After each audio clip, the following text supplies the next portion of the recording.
One of the biggest dawn services is held at Currumbin on the Gold Coast as the sun comes up over the breakers. Jessica Ross joins us now, and Jess, this ceremony also marked the passing of many old soldiers.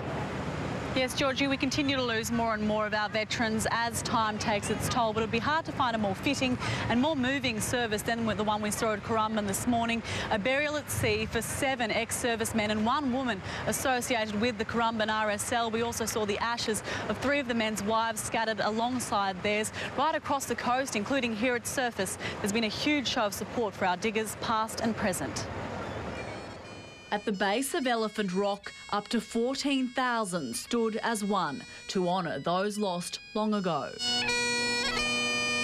When you think of all those mates that you had those days, you know, they're all gone. So you wonder why you're still here. Tributes too for those who survived, only to join the fallen recently. The families of 8 ex-service personnel watched as their loved ones' ashes were scattered at sea. Such a loss at this RSL is a national reflection of the dwindling numbers of all of our veterans.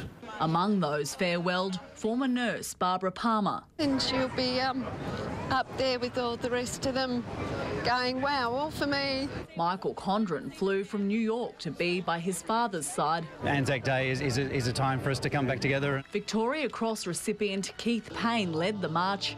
A 7-gun salute then rang out over Currumbin Beach. People say, oh, the children aren't interested anymore. But there'd have been 1,000 or more children here. Support all the Anzacs that have died years before for us. Hundreds also gathered at a dawn service in Surfers Paradise, later marching through the CBD, easily outpaced by a Hornet in a hurry. While in Burleigh, they lined the streets in support. The sheer number of people turning out to services across the coast has both surprised and impressed veterans. It's also comforting to know their legacy will live on. Whether it's 50 years from now, 100 years from now, we will still remember them.